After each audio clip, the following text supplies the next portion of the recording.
aqui comigo hoje no Estúdio Inspiração, Paula Littaff, jornalista, seja bem-vinda.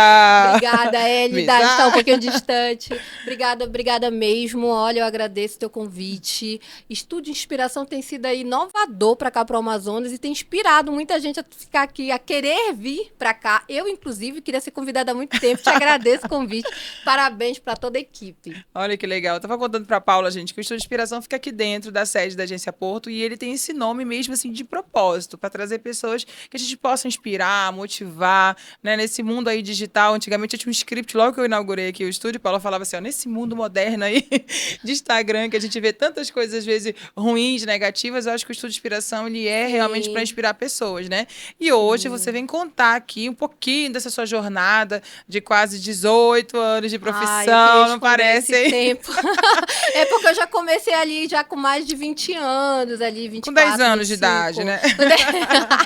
A gente só não pode falar a idade, né? Isso, né? Começou cedo, realmente, né? Eu acompanhei de perto, porque nós trabalhamos juntas, viu, gente, no jornalismo por vários anos, e encontramos em vários projetos, né, semelhantes. Mas a Paula tá há 2 anos e meio com a revista Cenário, né? Que é essa revista, mostra aí essa revista aí. Ela é impressa, mas ela é digital também, online, porque a gente tem uma diferenciação, né, Hélida?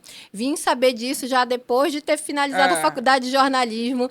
Aí eu falei, gente, eu não lembrava mais dessa parte, porque a revista digital é aquela que você flipa, que você folheia pela internet. Já a revista online é o portal de notícias, que é a revistacenario.com.br, que é atualizada todo dia, de domingo a domingo. Mas a revista digital, que é a PDF, que você também recebe no celular, ou pode flipar pelo site, como é a Veja, isto é, também, ela é chamada caracterizada digital. E tem online, que é o portal de notícias. Então, você pode visualizá-la lá no revistacenario.com.br. Olha que bacana, né? E a Cenário tem toda a história, tá ligada a você, um pouco essa história, né, do jornalismo. Paula, como é que, assim, a Cenário, ela começou no impresso, não é isso? Começou sendo impresso esse modelo. Ela começou em 2018, inclusive você acompanhou na época também a criação dela, eu tinha um sócio, e a gente começou com ela somente na impressa, só que havia uma periodicidade muito longa, 6 meses era muito voltada à parte política apenas. E quando eu recriei o conceito da Cenário, eu quero aqui, por favor, lembrar que a Porto Comunicação, era Porto Comunicação, né? Depois mudou. Agora é a Agência Porto, ela foi muito importante para mim. Depois você me paga essa publicidade, brincadeira.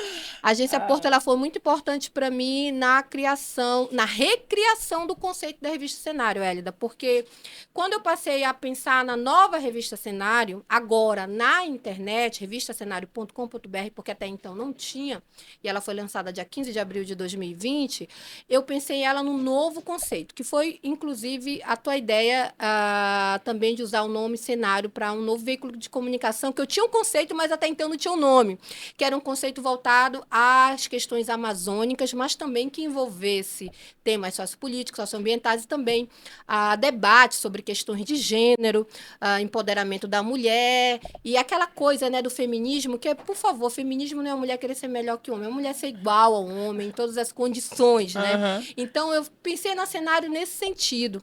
Só que eu não tinha até então nome de veículo de comunicação. E eu lembro, por que tu não usa já a revista Cenário impressa para o digital? Eu falei, é verdade, vamos usar. E eu tinha outras sugestões de usar meu próprio nome, que já até então já tinha uma história de mercado, só que eu falei, não, eu quero algo que seja maior do que eu. E a Cenário, ela tem buscado galgar isso, a gente não tinha aquela pretensão, sabe, Hélida? Nem imaginava o que seria, né? Não imaginava. Mas eu sabia que, por abordar questões amazônicas, nós teríamos muito mais engajamento fora do Estado, que foi o que aconteceu, né, logo inicialmente. Então, assim, ela nasceu na internet dia 15 de abril de 2020, que, inclusive, a agência Porto criou nossa primeira, que até hoje serve, né, de parâmetro, primeira identidade visual para a internet, para as redes sociais. E, a partir disso, a gente começou a trabalhar o conceito de revista, que é diferente de blog, que é diferente de portal, com todo o respeito que eu tenho aos colegas. Então, explica para a gente aí, o que é o conceito de revista, inclusive da Cenário? A ideia de revista eletrônica, que a gente aprende também no jornalismo, ela é muito voltada à questão da matéria conceitual e contextual. né? Ela não é aquela matéria só factual. Eu vou dar a informação que houve, vamos lá, protestos em frente ao CMA, que é o que hoje está muito na moda, né? O protesto contra as eleições. A gente não quer dar só os protestos em si. A gente quer ouvir o especialista para saber se aqueles protestos, eles são legalistas, né? Dentro dos parâmetros do que mandam as leis. Eles estão atendendo às questões, por exemplo, de poluição sonora, que não pode cometer, as questões de trânsito, a exploração de criança nesses protestos. Então, ela é conceitual. A matéria, ela deixa de ser a factual, que é aquela onde, porque, quando, que é o lead, né, da matéria que a gente aprende. Embora a Hélida não queira dizer, mas ela é formada em jornalismo. Ela tenta hoje com muito orgulho. Mas a gente aprende isso, né? Ele aprendeu isso na faculdade. Mas a revista, o conceito de revista eletrônica, ela vai além, ela vai explorar esse lado. E por isso a gente não tem aquela obrigatoriedade de ser como um portal que tem que dar aquela informação logo. Não, eu espero um pouco, eu me retraio um pouco para eu dar uma informação mais embasada. Isso na internet, que é difícil, inclusive. Hoje, então, né? é um pouco buscar a profundidade daquele conteúdo, para quando a pessoa lê, ela vai entender todo o contexto, não só aquele fato. Então, é isso que a Cenário hoje faz online, né? Buscar essa profundidade. Agora, Paula, não foi meio maluco, assim, meio ousado demais pensar, vou criar uma revista meio que nichada, que fala? Nichada, né? Corretamente, nichada. Que não é comum, na verdade, no Brasil. É até difícil como um modelo de negócio, né? Muito. E hoje, 2 anos e meio, já ultrapassou, assim, o teu imaginário de como fez sucesso, né? Eu vejo você viajando aí Brasil afora, falando da Cenário, tem parcerias nacionais aí. Superou as expectativas? Superou, olha, Hélida, eu, apesar de toda a força que tu dava e todo o otimismo inicial, que a gente, quando vai empreender no negócio, a gente fica com muito medo, é muito natural, mas eu tive muito receio, porque a gente iniciou num período pandêmico, na primeira onda da pandemia, dia 15 de abril, tinha passado o ápice, mas ainda havia ali mortes por Covid, ainda não tínhamos a vacina contra, né, o novo coronavírus, e eu fiquei com muito receio. Eu comecei com uma equipe de 20 pessoas, depois foi para 25 em 3 meses. Mas, assim, o que eu acreditei muito, e eu fiz com que minha equipe acreditasse, né? Isso, inclusive, a Agência Porto é uma das questões de marketing que vocês trabalham muito, é você fazer, primeiro, a tua equipe acreditar no teu sonho, né? E foi um sonho inicial, pensando desse lado mais lúdico, embora seja um negócio pragmático. Mas a gente acreditou porque havia um conceito. E o que eu percebo hoje na internet como um todo é que as pessoas, elas buscam histórias originais e conceitos, porque há muita cópia, né? Há muita reprodução do que já existe. Então, nós fomos no original, na matéria autoral, que pode demorar um pouquinho sair, mas sai como autoral. Então, a partir disso, a gente começou a criar matérias diferentes relacionadas à Amazônia, mas também relacionada ao combate ao racismo, por exemplo, né? Relacionada a questões polêmicas que muitas vezes a sociedade e os veículos de comunicação tradicional não gostam de debater, porque é muito polêmico, porque todo mundo fala que não é racista, mas existe algo entranhado, enraigado. Numa palavra, a gente começou a falar sobre termos racistas aqui no Amazonas que os veículos evitavam. O denegrir. Pô, mas ninguém fala que denegrir é errado. É errado falar porque existe um estudo que denegrir vem da origem tal, o radical da palavra é tal, que é de negro. Então, tudo que é... Sabe? Então, a gente começou a levantar essas polêmicas. Eu falei, não, a gente está fazendo o original. E eu percebi que dentro dessa ideia do original chamou a atenção do pessoal de fora. Sabe? E dentro dessa questão do pessoal de fora, a gente recebeu um convite da TV Cultura Brasil para ser parceiro deles na elaboração e produção de reportagens de vídeo, por exemplo, né? Então, foi a partir daí que eu percebi, não, realmente a gente está no caminho certo.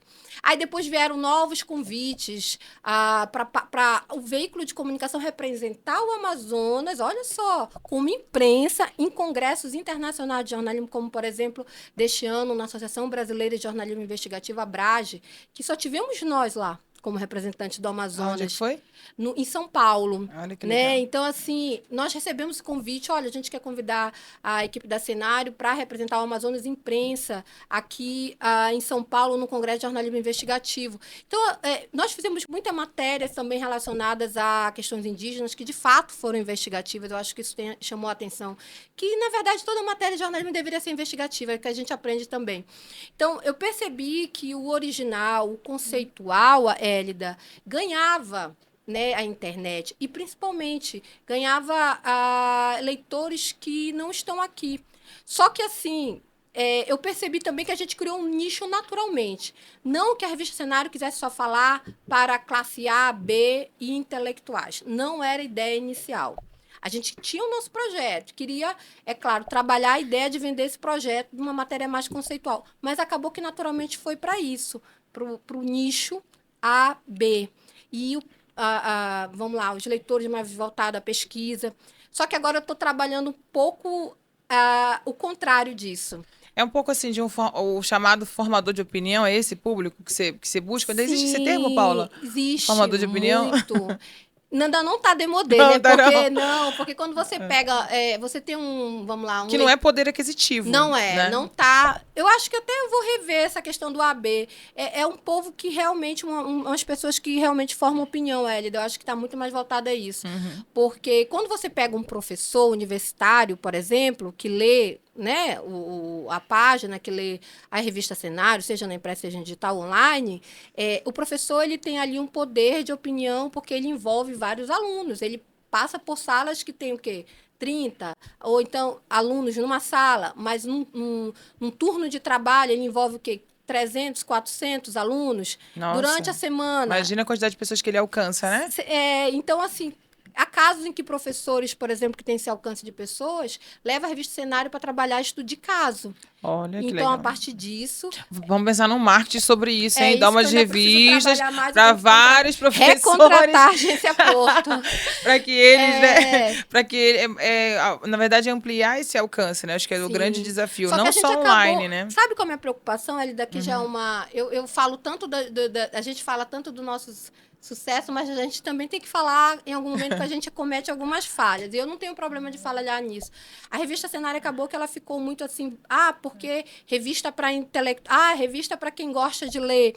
E eu acabei que eu afastei um pouco a massa nisso. E é isso que eu estou trabalhando para recuperar. Deixar a revista mais atrativa em todos os sentidos, né? Conteúdo visual. Para todo mundo, na verdade, né? Usado até um pouco... Era usado na indústria cultural, quando a gente também aprendeu isso lá em 2000 e iniciais, né? Que eu não, enfim, mas hoje não é um público mais amplo, que não necessariamente está ali sempre lendo. Mas eu acho que tem. Eu vejo, por exemplo, no Instagram de vocês, eu vejo aqueles vídeos da Amazônia que repercutem muito, né? Eu sou curiosa, vou lá olhar a audiência, ver quantos views tem. Teve um que eu vi que eu acho que era de um macaquinho, que devia ter quase 10 mil. Aquilo foi bem quando leve, eu vi, né? Então, assim, mas é enaltecendo a Amazônia, né? Então, assim, tem formas, sim, de mas você... agora, por exemplo, a gente está sendo muito convidado para a gente dar palestra em escolas do ensino médio e do ensino fundamental. Então, eu estou de escolas públicas. Então, eu estou tendo essa possibilidade de também levar o conteúdo, explicar para o leitor que ele não precisa só consumir, que ele não é fadado, com todo respeito, a consumir só o factual. Ele deve também ter alternativa e buscar ler o conceitual. Por quê, né? É interessante a gente parar e falar o porquê, né? Conhecimento, né? Conhecimento é poder. Se desde cedo você incentiva, né, aquelas crianças, alunos, a buscarem profundidade no conteúdo, nós teremos ali adultos, né, com mais bagagem cultural, conceitual, né? Consciência, para ser aquela pessoa que você encontra e sabe falar de tudo, porque tem leitura. Eu acho que é o chamado a pessoa que tem leitura. Você já viu isso, né? Antigamente, pessoal. Se encontra pessoa, sabe falar sobre tudo. Hoje já tem conteúdo, né? E comunicação, hoje em dia, ela é um fator para o sucesso de qualquer profissional. Então, se desde cedo você incentiva crianças e dá também oportunidade para elas, né, que não é todo mundo que tem, de dar essa oportunidade de conhecimento para elas, elas vão se tornar adultos com potenciais de terem mais sucesso que os demais. Porque elas sabem se comunicar. E a comunicação, ela é verbal. Para você falar, você tem que ter o quê? conhecimento, você tem que ter conteúdo, né? Senão você não consegue passar. E não é uma questão de timidez ou uma questão de não conseguir aquele. Tem gente que fala, né? Igual a pessoa fala, nasceu para isso, né? E no meu caso, eu nasci para isso, né? Só. Mas, né, tem uma questão de conhecimento, Sim, né? a busca, a busca, né? Eles estavam falando de profundidade de conteúdo, Paula, né? Dessa necessidade, mas isso tem muito a ver com você, né? Eu acho que quando você começou no jornalismo, teve, né, aquela nossa escola ali do Diário do Amazonas, que foi uma escola, uma grande escola. que a gente era muito incentivado, muitas vezes, obrigada. Obrigada. A fazer Verdade. matérias que tinham profundidade, porque naquela época, você vê, né, que a gente foi criado numa escola moderna de jornalismo, né? Naquela época, o Sérgio Bartolo, o Serginho, ele dizia pra gente, diretor de redação, dizia, olha, amanhã todo mundo vai dar igual. O que você vai dar a mais, né? Então, a Cenário, se você relacionar, colocar a Paula ali do lado da Cenário... Tem muita influência Tem muito a ver com você, da tua escola de jornalismo. Tem muito a ver. Eu tive também, antes do Diário, um tutor, que eu posso falar assim, que foi o grande Tenório Teles, que é o nosso imortal, né? Ele não gosta de ser chamado assim, mas enfim, faz parte da Academia Amazonense de Letras, eu chamo ele de imortal. E ele hoje é o presidente do Conselho Municipal de Cultura de Manaus. Ele foi um grande tutor meu, porque eu conheci, ele fez parte da minha família quando eu era mais jovem, tipo, 16 anos. E ele sempre me falava da importância da gente compreender e ler os livros de base ideológica. Mas, gente, eu não estou falando de base ideológica, direita ou esquerda, não. Eu estou falando do social, né, da sociologia, da filosofia, por exemplo, conhecer as escolas filosóficas, e ele começou a me alimentar disso. Paulo, como é que você vai falar de um assunto X se você ainda não conhece o assunto A, que para poder chegar no X? Então, para você ter um embasamento para falar alguma coisa, você tem que ter também conteúdo. E eu sempre, Hélida, sou a favor de que toda opinião ela tem que ser fundamentada em alguma informação. Ela tem que ser fundamentada na ciência, pesquisas científicas, fundamentada em algo. Por exemplo, eu vou citar aqui rapidamente, para poder falar sobre essa questão de conteúdo, é importante. E aí eu vou citar a questão da última capa da Cenário, Surreais. A Paula acordou no dia e falou, não, a minha capa é Surreais porque eu penso assim, não, gente. A gente se baseou, por exemplo, nessa última capa de novembro da Cenário, num estudo, só para eu me aprofundar aqui, num estudo de um pesquisador chamado João César de Castro, que ele analisou todo o atual ambiente político. Inclusive, ele publicou um livro, deixa eu só achar aqui o nome do livro dele, Guerra Cultural e Retórica do Ódio, Crônicas de um Brasil Pós-Político. Então, a gente baseou a nossa capa, o nosso especial, no estudo. E é sempre assim, sabe, Hélida? Inclusive, a capa, que é a imagem, ela também é um pouco de uma reprodução. E aí a gente, claro, se inspirou nela no pintor René Magritte, que é um pintor do surrealismo. Então, assim, ela tem todo o embasamento. É aquilo que eu aprendi com Tenório Teles, por exemplo. Se eu quero falar do atual política, deixa eu estudar um pouco a anterior, ou então quem estudou e se aprofundou para eu poder chegar numa conclusão. O que a gente percebe hoje, Hélida? A gente percebe muitas pessoas dando opiniões sem fundamento nenhum, baseadas nos seus próprios achismos, sem nenhuma pesquisa. E isso é o que tem, muitas vezes, levado aí as pessoas a criarem um abismo tão grande, cultural, um abismo até de consciência, Hélida. Porque você imagina, tem pessoas que acreditam na intervenção extraterrena. Há pessoas que acreditam nisso. Mas por quê? O que está acontecendo com essas pessoas? E isso, o jornalismo da Cenário, ele vem te confrontar, sabe? É o famoso, é o mundo do fake news, né?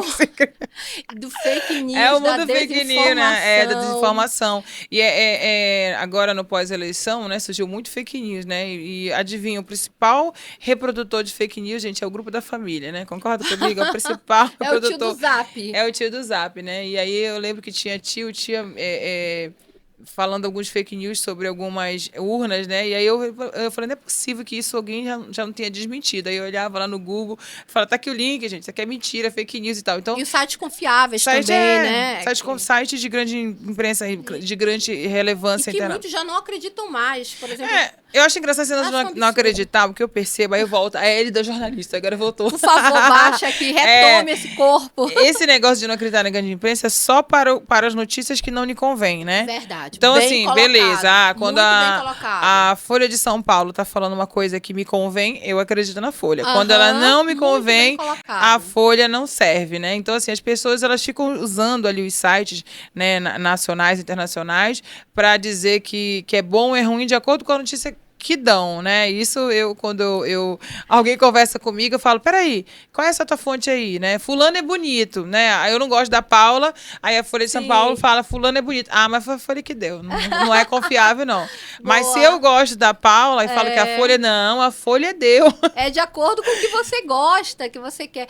E aí isso vale para as urnas também. O resultado das urnas foi favorável ao meu candidato? Ah, ok, as urnas funcionam, elas são verdadeiras. Mas não foi favorável ao meu candidato? É fraude, sabe? É Então, isso. por favor, a gente É um pouco precisa sobre isso, sim. compreender isso. Agora, deixa eu só... Você fez a pergunta sobre o diário. A gente precisa citar, Hélida, esses nomes aqui importantíssimos nas nossas vidas. E eu falo na tua também, porque eu sei que foram. Que é o jornalista Sérgio Bartolo, a jornalista Ana Cláudia Leocádio, que agora, né, mora fora do país, casou com um diplomata, então esqueceu um pouco a gente. Então, são pessoas que fizeram muita diferença nas nossas vidas, porque elas não só trabalharam a parte jornalística, mas elas trabalharam o nosso pessoal, a nossa relação interpessoal, e também a relação com o trabalho, né? No sentido de que você dá o seu melhor de fato. E não era um clichê, porque aquilo a gente via empregado no dia a dia, diariamente. É verdade, assim, eu lembro que falo para todo mundo, né, que eu tenho oportunidade desses grandes pessoas que passaram pela nossa vida, né, o Serginho mesmo me deu várias oportunidades de crescimento no jornal, e um dia desse eu tive que corrigir um vídeo, né, um vídeo institucional, e tinha uma pessoa, né, tá começando agora no mercado, eu sentei do lado dela, e comecei a falar, olha aqui, esse vídeo aqui, tira esse take, tira esse, tira esse, tira esse, tira esse, e eu vi que ela ficou para baixo. Aí eu falei, sabe quantas vezes fizeram isso comigo quando eu trabalhava com texto? Eu falei, 1 milhão de vezes. Eu lembro que a gente, vida que segue, né? Sentava do lado do editor ali e ficava ali, ó, isso aqui não usa, isso aqui não se usa, isso beleza? Quando eu estava no Bom Dia, porque às vezes a abordagem não era muito bem assim, não, né? Não era tão amorosa assim, não, né? Essa matéria não serve pra nada, mas assim. Então, tipo normal, isso, né? É um pouco normal. Eu sou muito grata, Paula, pelo crescimento que essas pessoas que passaram pela nossa vida puderam nos passar, porque realmente nos dá. Porque eu não tinha horário para sair de jornal, não me importava com isso, e amei aprender, fiquei quase 7 anos ali, aprendi muito, eu acho que faz parte, a minha escola, quando eu falo de jornalismo, a minha escola de comunicação ali, de jornalismo é o diário, né? Então, é muito legal relembrar, assim, essas pessoas, né? Inclusive, eu e a Paula, né? A gente, duas, né, meninas que gostavam de disputar, a gente disputava manchete, né? A gente queria ser primeira página, e era lobby, tudo bem, mas era uma competição saudável. A gente se matava, queria atropelar uma ou outra de vez em quando, mas tudo bem. A Paula, que é mais, né, que é emocionada, ficava sem falar comigo várias vezes. Ficava. Mentira, assim, alguns dias. Algumas vezes, que eu acho, Hélida, a nossa nova geração não tem isso, né? Alguns, por favor, não quero generalizar, mas alguns repórteres, por exemplo, a gente ia... Você é empresária do ramo de comunicação, você pode falar, né, com propriedade. Com muito respeito. Com muito respeito a essa geração.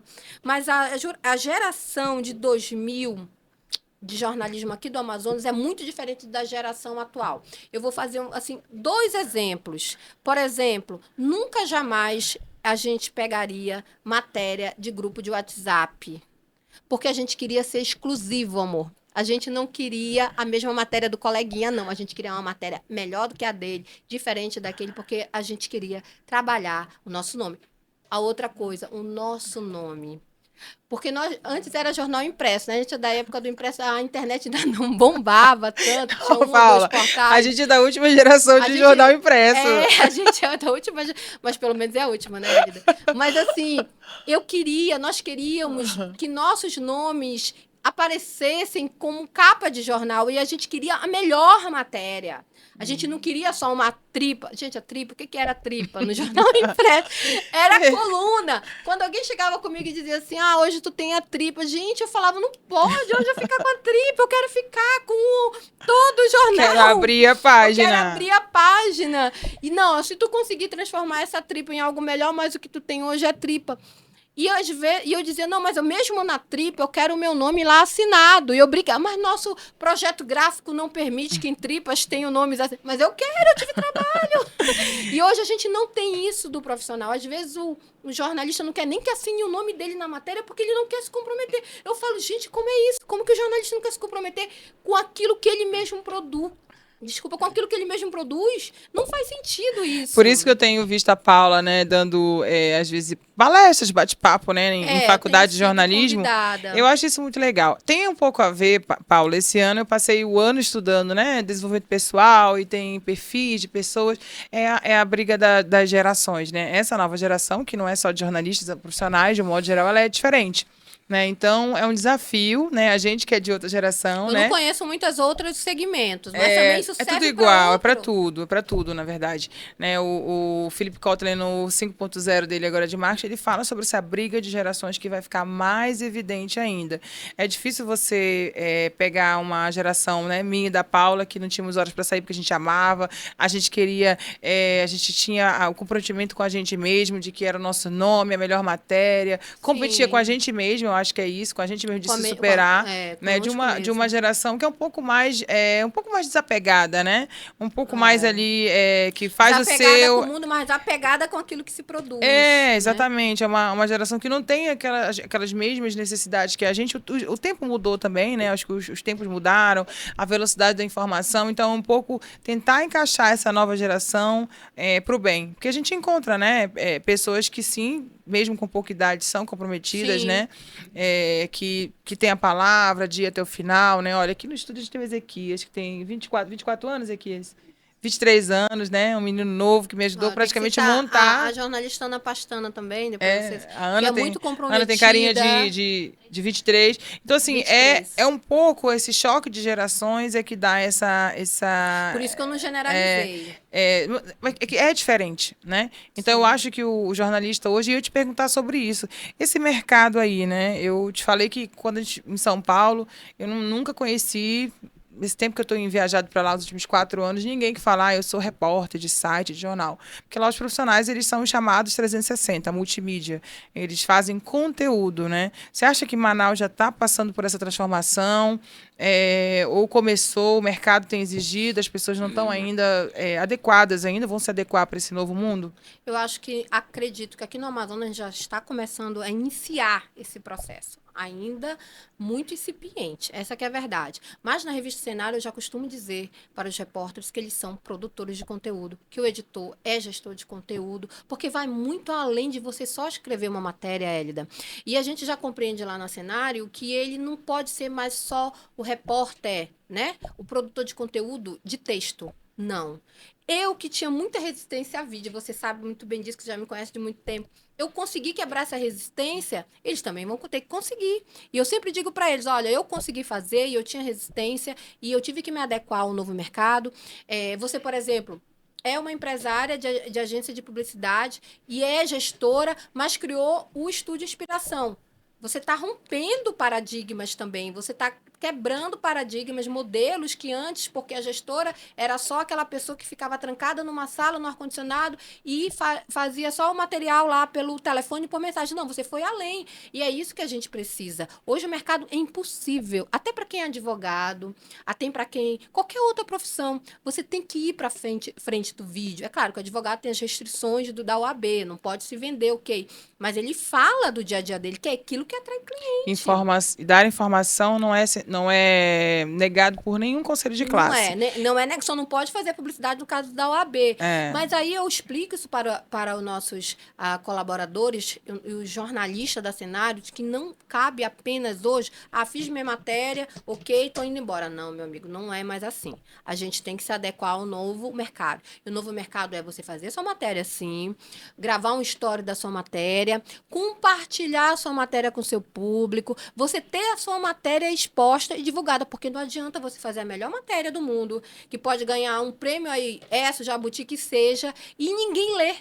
Faz sentido eu clicar lá na tua matéria e ter Zero Zero visualização. visualizações? Não faz sentido pra mim. Então, assim, e você também não vai fazer sentido pra você, porque como é que você vai ser um produtor de conteúdo ou um gestor de conteúdo que ninguém vai ler, até você vai entrar em crise com você mesmo. Pô, então quer dizer que o que eu faço ninguém vê? Então não faz sentido. Então, eu acredito que no Amazonas a gente ainda está trabalhando essa ideia de não ser repórter, porque para mim não existe mais isso. Assim. É de fato, produtor de conteúdo, gestor de conteúdo. A gente ainda está mudando isso na cabeça das pessoas, Hélida. Ainda é um processo demorado, mas já começando. Pelo menos lá na Revista Cenário a gente já começou assim. A Cenário, né? Então, uma outra coisa também que tem um pouco a ver, que eu sempre falava contigo, né, Paula? Da Cenário, quando ela implantou, lembra que eu falava? A Cenário tem que ter um Instagram igual da Veja, igual da Folha, tem que ser igual o Instagram. E eu acho que há 2 anos Não, e meio. e você nos ajudou muito E isso. para você ver, era uma coisa que a gente fez, né? Benchmark, foi procurar referência, ninguém fazia, nem os maiores. Nem os maiores usavam o Instagram. Isso é coisa recente, é 2 anos e meio, 2 anos atrás. Ninguém usava Instagram como a Veja, a Folha de São Paulo, Exame já Verdade. usavam. E o modelo que a gente criou da Cenário, né, não foi copiado, mas foi inspirado sim, porque era um modelo de sucesso. Modelos de sucesso que é frases de relevância, fotografias que chamam atenção, Vídeos de vídeos. relevância. É o que faz sucesso até hoje, né? Porque a internet, ela é isso, né? A gente entra lá, eu costumo dizer que é um Netflix, né, Paula? Inclusive a Sim. Paula, a famosa, cara do Netflix aqui no Amazonas. Ah, A internet é o seguinte, você tá ali. Você não entra no Instagram, né? Ah, agora eu quero ver o perfil da fulana, eu quero ver o perfil de tal jornal. Você entra ali, você é impactado por vários conteúdos.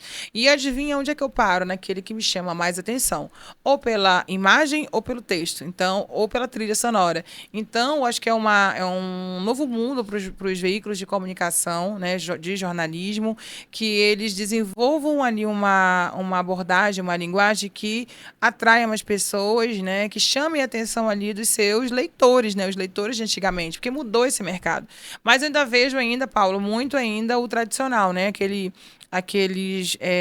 O jornalismo que coloca no site, né? Quando você vai ver no Instagram, ele tem 5, 10 curtidas, né? Então, eu acho que é um desafio muito grande, né? Para esse é um mercado de desafio. comunicação se unir ali com a multimídia mesmo, sabe? Encarar as redes sociais de frente. E isso tem a ver com o que você está falando, dos profissionais, né?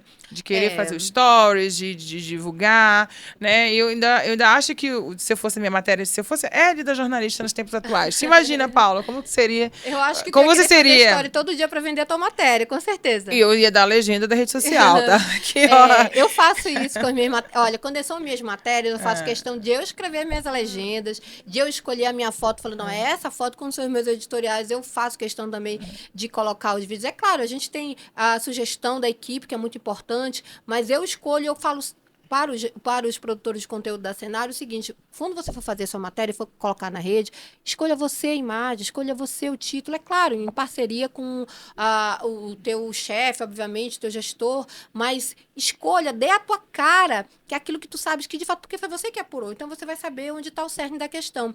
Agora, Hélida, a Cenário, ela é claro, com muita ajuda e auxílio da Porto, a gente percebeu que as pessoas, enfim, foi uma percepção um pouco tardia, mas a gente percebeu que as pessoas, elas gostam de ver histórias na internet, né? E a gente passou a contar essas histórias, seja a história do indígena que passou por dificuldades e aí se tornou empreendedor, ou seja a história de um indígena que está passando por dificuldade naquele momento. Ou então as histórias dos povos quilombolas aqui no Amazonas, que muita gente nem sabia que tinha. Então a gente foi muito para a questão dos povos tradicionais. De Sabe, que contar a história deles, acabou né? que os veículos de comunicação tradicionais, com todo o respeito que eu tenho a eles deixaram isso para trás. E a gente resgatou, né, a nossa ancestralidade nisso, e isso de uma forma muito respeitosa, porque eles são os povos originários, então a gente tentou resgatar isso. E eu percebi que com esses vídeos de resgate da ancestralidade, a gente conseguiu ter bastante audiência. E a gente fazia isso não só pela audiência, a gente fazia porque quer, porque é o conceito da Agora, Cenário. eu imagino, Paulo, o motivo, né? Dá trabalho. Dá trabalho e Muito. você tem que realmente dominar esse assunto para falar de qualquer coisa de diversidade, né? Sim, Porque termo diversidade, o bem termo diversidade, colocado. porque Se você falar uma palavra errada, meu irmão, você vai ser cancelado.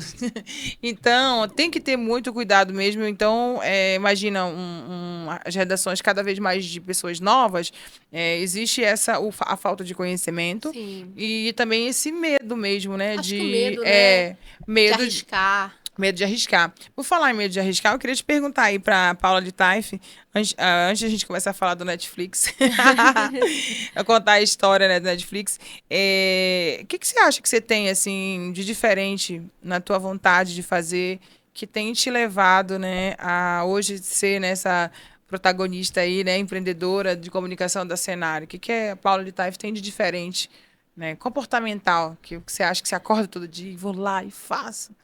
Eu vejo esse resultado, Elida, muito pelas pessoas. Eu te confesso que eu ainda não fiz um balanço pessoal e profissional, assim, de me colocar como alguém que superou todos os desafios, até porque isso é muito contínuo. Mas eu percebo pelo resultado e pelo que chega a nós de informação, de cartas, a gente recebe, a gente recebe cartas, a gente recebe e-mails e a gente recebe retornos pelas redes sociais e a gente de pessoas de fora, de Portugal, São Paulo são nossos maiores leitores. E o que eu avalio? Por que esse resultado positivo de um feedback tão amplo, tanto do Amazonas como fora? Eu acredito que seja pela originalidade do material produzido, onde a nossa equipe ela busca todos os dias uma pauta diferenciada. Estamos falando, por exemplo, de questões relacionadas à política, ok, mas vamos dar todas as visões daquele lado da política, né? Sobre, vamos lá, sobre as questões relacionadas também ao que teve, ao marco temporal, que ainda não foi nem julgado da questão indígena em Brasília, vamos ver o que há de diferente nisso. Tudo aquilo que é relacionado à Amazônia chama a atenção do mundo, mas a gente não queria reproduzir os clichês que já estavam ali da Amazônia. Então, eu acredito que foi o fato da gente não reproduzir os clichês da Amazônia, relacionados à Amazônia, que fez a gente crescer tão rapidamente. Por exemplo, hoje, nas redes sociais, eu quero agradecer muito ao nosso consultor, que tem nos ajudado muito isso nas redes sociais, que é o Thiago Paiva, que foi ex-presidente da Prodan, inclusive. Ele tem dado um grande apoio para a gente. A gente tem alcançado ali mais de 1,5 milhão de impressões mensal, pelo Face, pelo Insta. Alcance. Às vezes a pessoa lê, Hélida, avalia, mas não curte e nem comenta. Ela vê. Mas ela lê. Ela vê. E esse alcance tem que ser contabilizado. Mas, é claro, também a gente tem obtido um grande número de interação, Hélida. E isso a gente deve, eu quero, primeiramente, a Porto, que foi que criou nossa identidade visual inicialmente, e também o Thiago Paiva, que tem nos dado esse auxílio. Pra dar essa amplitude, né? Agora, Paula, eu como uma boa repórter, que eu, gente, né, não vou fingir costume, né? Eu era uma repórter maravilhosa. Bem esforçada. Buscava, né? Eu vou relembrar que eu vou refazer a pergunta que você fugiu. O que eu fugi, meu Deus? Não, tem a ver, sim, acho que a Cenário, a diferença dela é a busca da originalidade. Mas me fala, a Paula de Taif acorda com essa vontade de ser original, é tua. Eu te perguntei sobre o que você tem, o que é essa inquietação da Paula de Taif, ter uma busca pessoal mesmo, da Paula de Taif em levar para Cenário essa originalidade. Eu acho que a minha revolta a minha revolta com tudo que tava e que tudo que tá aí, sabe? Quando eu vejo as pessoas tendo muito senso comum em relação a alguns assuntos, e eu sei que muitas vezes eu também tenho senso comum, e eu sei que eu preciso buscar e quebrar alguns paradigmas pessoais, sabe, Hélida? E aí eu falo, não, eu tô escrevendo errado ainda, eu tenho que melhorar minha escrita. Eu acho que a minha inquietação com a busca pelo perfeito, que eu nunca vou encontrar. Essa inquietação do que a gente faz, de que nunca tá melhor, nunca tá bom, aquele perfeccionismo, mas é um perfeccionismo muito saudável, da busca pelo perfeito. Eu acho que é aquilo que me faz todos os dias acordar e buscar, junto com a minha equipe, sempre o conteúdo da Cenário. é a busca pela perfeição. E Que eu é falei, difícil, na verdade, acho que não é a busca pela perfeição. É uma é uma exigência, que você tem um alto nível de exigência, loucura. né? Eu posso chamar isso de loucura? É, Porque eu pode. tenho um alto nível de exigência pessoal tão grande.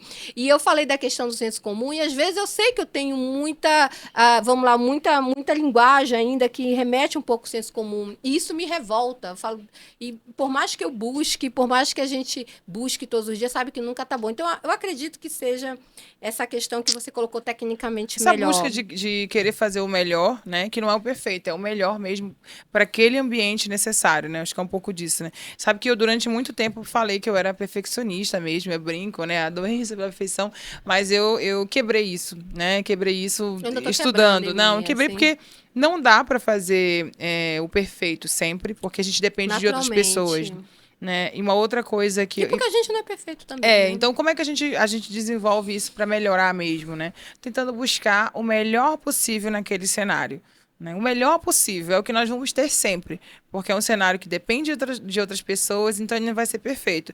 Eu até acho que se dependesse, olha, pessoa só de uma Já tá me dando pessoa, uma né? consultoria aqui, né? Não, mas é importantíssimo. Outra coisa também que eu aprimorei, atualizei o chip é sobre erro, né? Quem trabalhou comigo, né, ao longo dos anos sabe a minha chateação quando alguém errava, né? Então, eu até acho que foi mais um test drive agora de campanha, né? Em campanha, pelo volume de conteúdo que a gente produz ali, imagina, sei lá, cada cliente 10 por dia, vai acontecer erro. Né? E teve social media nossa que colocou a conta de um cliente em outra.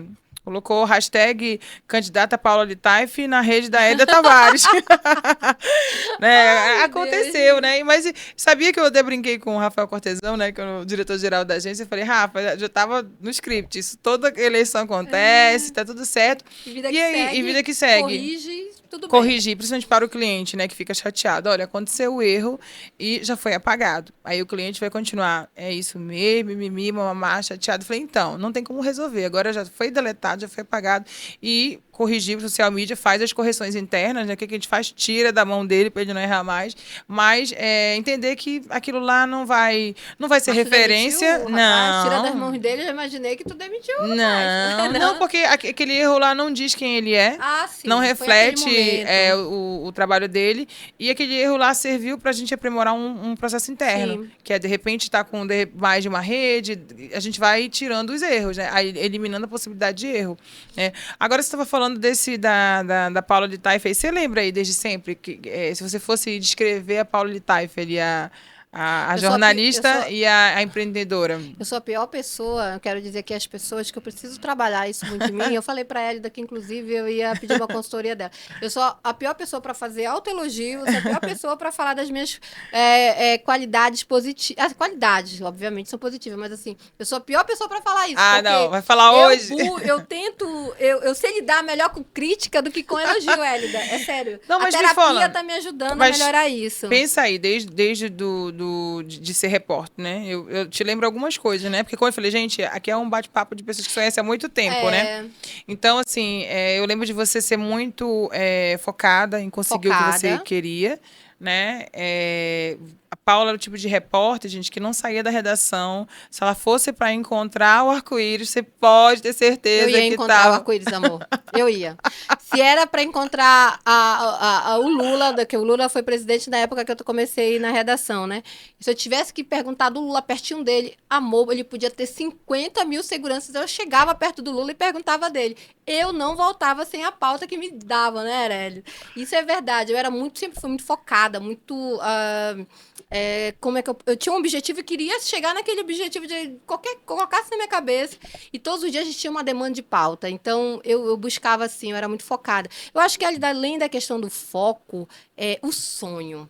Eu acredito que o que me fez empreender mesmo, além do foco, porque sem foco não vamos ser aqui românticos, né? Sem foco você não chega a lugar nenhum. E o foco, é muito a junção do planejamento e da execução. É claro, tem todo um processo nesse meio, mas é você planejar e executar. Isso realmente você mostra que tem foco. Mas o sonho é você é um pouco lúdico isso, mas é real. É você sonhar com mudanças. É você pensar que o teu trabalho pode modificar e melhorar a vida das pessoas. Eu comecei a empreender para o jornalismo a partir disso. Eu fazia consultoria de imprensa, que era assessoria de imprensa, só que depois eu comecei a ter uma crise de identidade, falei, cara, não é isso que eu quero, eu não estou me realizando nisso. Aí quando eu falei, não, a minha realização está no jornalismo, está nas reportagens, está na produção de conteúdo de reportagem. E eu pensei muito nisso, não só, obviamente, o foco, mas é você ter aquela ideia,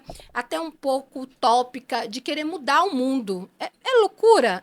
Mas né, os grandes inventores, os grandes empreendedores, eles começaram com um sonho. Então, eu ainda tenho o sonho de através e por meio da cenário, a gente mudar algumas crenças e quebrar algumas crenças limitantes nas pessoas, sabe, Hélida? É um viés de melhorar o mundo hoje para, de repente, para as tuas filhas, né? Para as novas gerações, para que elas não tenham ainda que lidar com aquele... Eu sei que isso nunca vai acabar, mas lidar com esse machismo estrutural, que ainda existe muito, com racismo estrutural, que fica ali escondido, com preconceito contra os povos amazônicos, sabe? Então, que são chamados também de amazônidas, mas... eu acredito que essa ideia de você querer mudar, mas mudar de uma forma não impositiva, sabe? Não é aquela forma impositiva, não. Existe todo um contexto para você tentar trabalhar a ideia das pessoas. Eu acredito que esse seja um dos principais motivos que me fez me levar para o empreendedorismo na notícia. Não queria te interromper, né? Mas é tentar mudar a consciência, que é isso que é mais profundo, né? Agora, voltando, falando de novo, né? Sou uma repórter que não desiste, Paula. Paula de Taif. Cadê? Quanto tempo? A gente tá atrasado.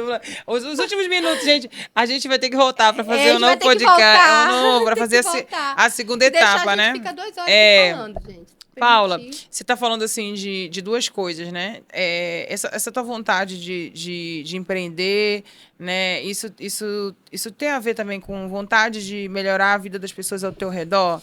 Da tua família, hoje você emprega pessoas. Como é que era o que você pensava antes? Olha, muito interessante essa tua pergunta, porque às vezes a gente não vê por esse viés. Mas quando eu comecei um negócio, desde a época da consultoria, eu sempre pensei que a gente poderia aumentar a equipe, ver pessoas trabalhando numa empresa de verdade, né? Porque até então eu era empregada.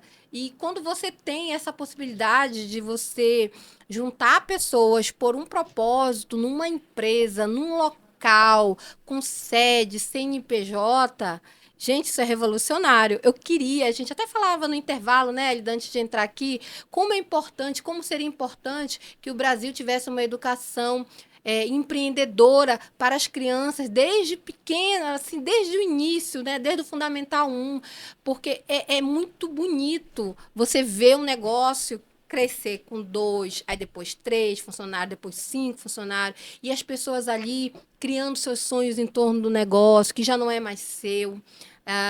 O Dori Carvalho, por exemplo, que é o escritor aqui do Amazonas, eu achei tão bonito quando ele falou isso para mim, Hélida. Nós mandamos pela primeira vez um representante aqui do Amazonas, da região norte, foi para sentar na TV. Primeiro fui eu, depois eu mandei um repórter de Rondônia, sentar naquela mesa da TV, rodada da TV Cultura, no Roda Viva. Desculpa. Mandamos. Sonhei, a gente nunca me convidaram. Não, assim, e o Dori Carvalho, que é escritor, ele passou uma mensagem, falou assim... esse rapaz, esse jornalista que está lá na TV Cultura, no Roda Viva, ele é da nossa revista Cenário. Olha que interessante, ele já entende, isso é maravilhoso, porque a ideia é essa, que a Cenário não é só minha, não é só dos funcionários, a Cenário é dele também, sabe? É da nossa revista Cenário aqui do Amazonas. Falei, da nossa... Ele nunca tinha visto na minha vida uma pessoa do Amazonas sentar como entrevistador no Roda Viva, foi a primeira vez. Parabéns, eu achei bonito porque ele já compreendeu que a revista Cenário também faz parte dele, é daqui. Pertencimento, sabe? Uhum. Isso é muito legal. Então, assim, quando você vê um negócio... Um negócio que é seu, ser criado a partir da sua ideia, e ele passa a ser adotado como também um sonho de outras pessoas e dos clientes, porque o leitor é um cliente, né? É um cliente nosso. você acha aquilo tudo mágico. Então, eu acredito que o empreendedorismo, ele muda mesmo a vida das pessoas. E não só a sua, muda ao seu redor. Claro que eu levei mais qualidade de vida à minha família, qualidade de vida aos meus pais, às pessoas que trabalham comigo por meio da Cenário. Então, você não só muda por meio do jornal, porque é o nosso produto que a gente vende, mas também muda a questão física, né? De manutenção de vida mesmo. Sim, isso é uma das coisas que a gente estava conversando lá fora, né? Eu acho que o empreendedor, quando ele entende que ele tem um CNPJ, que ele precisa acreditar naquele negócio, que ele precisa sim ganhar mais dinheiro, ele vai impactar a família dele inicialmente, depois ele impacta ali todas as pessoas que trabalham para ele, cada vez mais pessoas impactadas e beneficiadas. Quando a gente fala impactar, é que é dando oportunidade de emprego para aquela pessoa ter melhor qualidade de vida, melhorar a família dela. Então, o empreendedor, em qualquer lugar que ele está, torço muito, viu, que o Brasil desenvolva muito nessa questão do empreendedorismo, incentivar as pessoas a empreender. E a empresa, né, Paula, comprovadamente, ela não é um local que o funcionário tem que ir lá e só ganhar e a empresa pagar. Não trabalha para a empresa, né? Cada vez mais se desenvolve o conceito de que a empresa é só um caminho para o funcionário, o prestador de serviço, o colaborador ganhar mais dinheiro e ganhar dinheiro. É só um canal. Sim. Sabe? É só um meio para ele ganhar mais dinheiro. E os melhores colaboradores, prestadores de serviço, Se entregam mais. eles se entregam mais, eles ganham mais. Né? Aqui na Porto é uma realidade, por onde eu passei é uma realidade, é você entregar. Óbvio, né, gente, que o salário inicial não é 15 mil reais, mas existe todo, né, uma... Mas é possível chegar na Porto a 15 mil reais, que importa. Estamos contratando. Né? Todo a Paula, mundo buscando esse salário. A Paula está contando essa história resumida aí, né, mas já são 18 anos, já deve ter trabalhado, assim, pelo menos uns 10 veículos adora diferentes. lembrar que eu tenho 18 anos. Né? Gente, eu tenho a mesma idade que ela. E, então, é um pouco por aí. Agora, Paula, antes de encerrar, que você que está atrasada aí, atrasado para o próximo compromisso, né? E aí a gente volta num próximo podcast aqui para falar um pouco sobre essa carreira do novo jornalismo e falar um pouco assim do nosso cenário Manaus e Amazonas, porque é diferente, né? Não é como o cenário brasileiro, é diferente. É muito diferente. Né? Então, e a gente pode fazer um podcast só sobre isso, né? Falar sobre isso, falar as verdades, o que está em alta mesmo. E também, o mais importante, dar conhecimento, orientar, passar um novo olhar para as pessoas que estão estudando jornalismo e para quem está no mercado. Eu tenho visto muita gente agora, depois de 20 anos de jornalismo, começar a pensar em se reposicionar. Né? E algumas pessoas têm 50, 60 anos, né? É possível, né? É possível, mas concorda comigo que é um pouco tarde, né? São pessoas que já estão quase 60 anos. Acho que toda hora pode começar, mas se as pessoas começarem agora, na próxima década, eu falo muito da Yuri, a sua próxima década vai ser diferente. Se você tem 30 anos e começar agora a fazer um reposicionamento de carreira no jornalismo, atendendo o que o mercado precisa, quando você tiver 40 anos, você vai ter outras habilidades. Sim. Então, a hora de começar, desenvolver essa consciência. Então, eu já quero te convidar para a gente falar sobre isso. Antes de você ir embora, me conta aí, participar da Netflix, da série, né, Bandidos na TV, mudou a tua vida? Foi um divisor de águas participar do documentário da Netflix, Bandidos na TV, que teve, inclusive, a produção da Hélida em Manaus. Ela foi uma das produtoras. E, Hélida, tu sabes que eu resisti muito, com muito receio, porque inicialmente eu fiquei com uma preocupação do documentário de alguma forma atingir minha família, né? A gente estava falando ali de um caso onde as testemunhas que eram interrogadas, elas eram encontradas depois mortas, assassinadas, e algumas, a gente sabe disso, e isso, claro, me causou um grande temor, mas fora isso, tu conseguiste me convencer depois de algum tempo, né? Porque tu já conhecia toda a produção ali do Daniel Bogado, de todo mundo, que é o diretor do Bandidos na TV, foi um divisor de águas. Porque, infelizmente, aqui no Amazonas, as pessoas, e na região norte, eu percebo isso, você só é reconhecida aqui quando você depois, é primeiro reconhecida lá fora.